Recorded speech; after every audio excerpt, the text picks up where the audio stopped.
The Alchemist, Paulo Coelho. The Introduction. 10 years on, I remember receiving a letter from the American publisher HarperCollins that said that reading The Alchemist was like getting up at dawn and seeing the sun rise while the rest of the world still slept. I went outside, looked up at the sky, and thought to myself, so the book is going to publish it in English.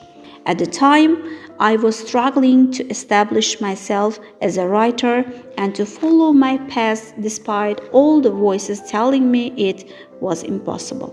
And little by little, my dreams was becoming reality. 10, 100, 1,000, a million copies sold in America.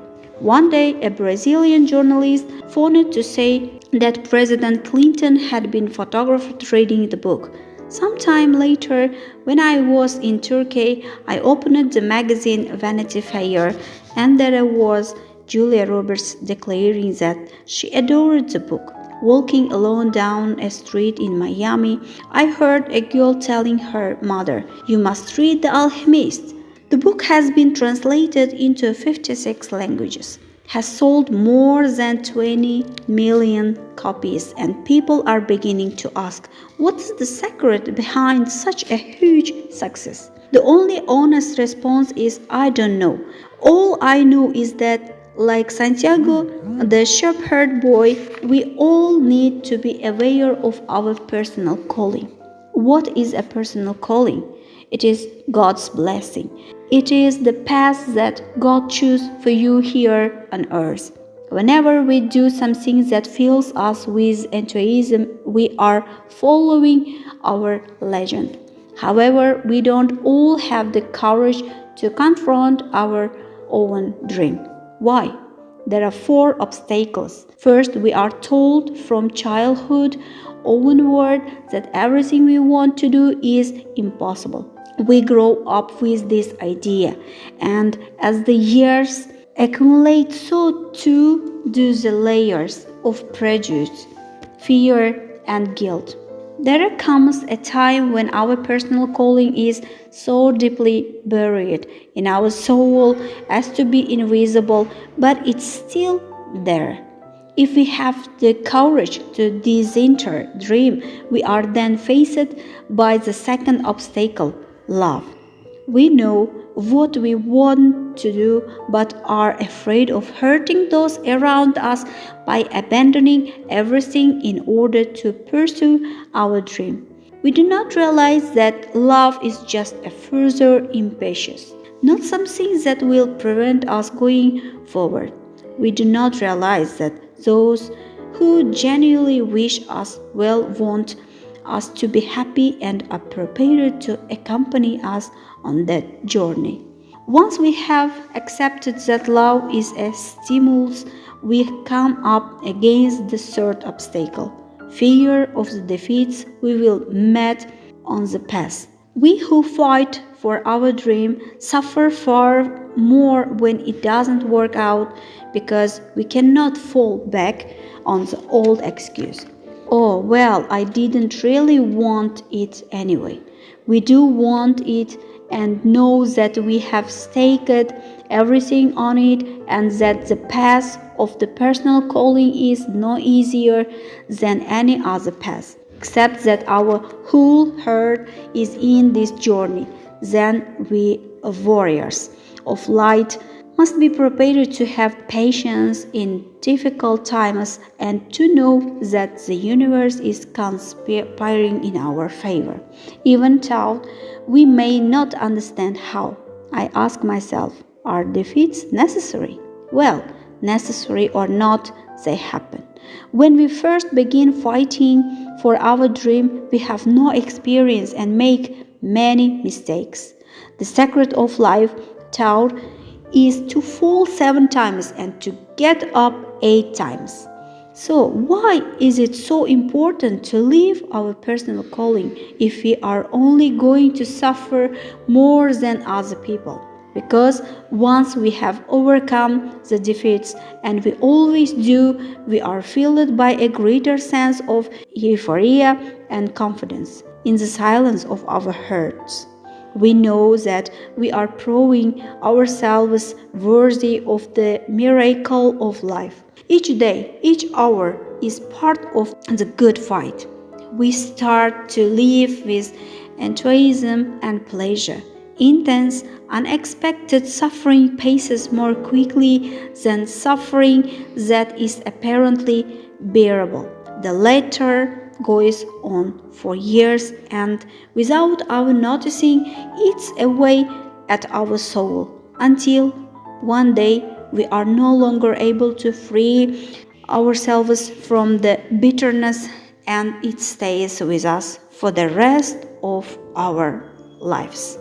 Having this interest, our dream, having used the power of love to nurture it and spent many years living with the scars, we suddenly notice that what we always wanted is there, waiting for us, perhaps the very next day. Then comes the first obstacle, the fear of realizing the dream for which we fought all our lives. Oscar Wilde said, "Each man kills the thing he loves." And it's true. The mere possibility of getting what we want fills the soul of the ordinary person with guilt. We look around at all those who have failed to get what they want and feel that we do not deserve to get what we want either.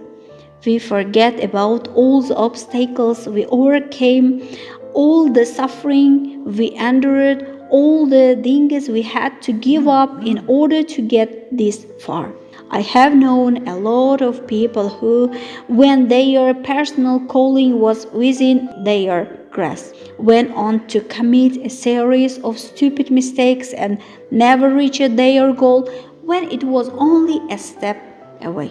This is the most dangerous of the obstacles because it has a kind of saintly aura about it, renouncing joy and conquest. But if you believe yourself worthy of the thing you fought so hard to get, then you become an instrument of God. You help the soul of the world and you understand why you are here.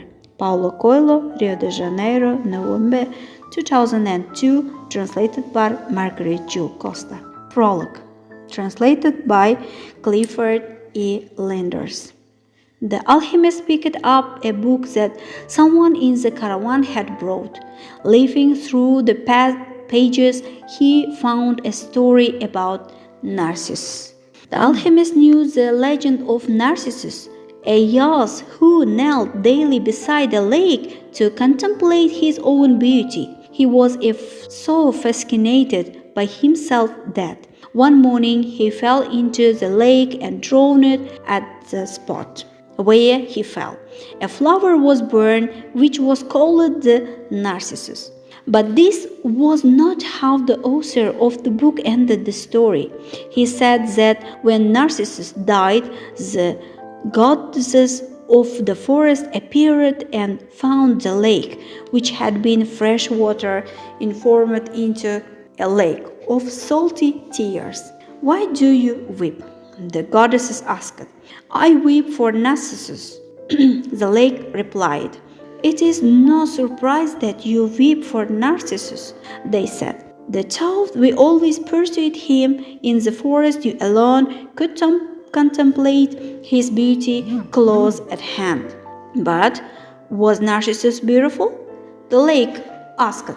"Who better than you to know that?" the goddesses said in wonder. "After all, it was by your banks that he knelt each day to contemplate himself." The lake was silent for some time. Finally it said, "I weep for Narcissus, but Narcissus was beautiful. I weep because each time he knelt beside my banks, I could see in the depths of his eyes my own beauty reflected." What a lovely story the alchemist told. Part 1. The boy's name was Santiago. Dusk was falling as the boy arrived with his herd at an abandoned church. The roof had fallen in long ago. An enormous sycamore had grown on the spot where the sacristy had once stood. He decided to spend the night there. He saw to it that all the sheep entered through the ruined gate, and then laid some planks across it to prevent the flock from wandering away during the night. There were no wolves in the region, but once an animal had strayed during the night, and the boy had to spend the entire next day searching for it. He swept the floor with his jacket and lay down, using the book he had just finished reading as a pillow. He told himself that he would have to start reading thicker books. They lasted longer and made more comfortable pillows. It was still dark when he awoke, and looking up, he could see the stars through the half-destroyed roof. I wanted to sleep a little longer, he thought. He had had the same dream that night as a week ago, and once again he had awakened before it ended. He arose and, taking up his crook, began to awaken the sheep that still slept. He had noticed that as soon as he awoke, most of his animals also began to stir. It was as if some mysterious energy bound his life to that of the sheep with whom he had spent the past 2 years, leading them through the countryside in search of food and water. They are so used to me that they know my schedule, he muttered.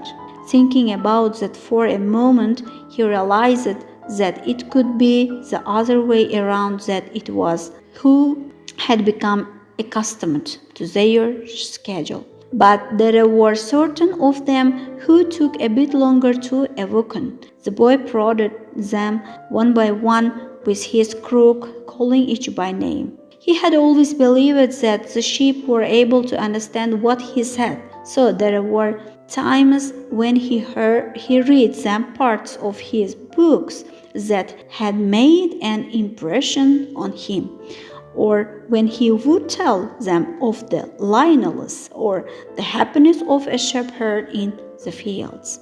Sometimes he would comment to them on the things he had seen in the villages they passed. But for the past few days he had spoken to them about only one thing,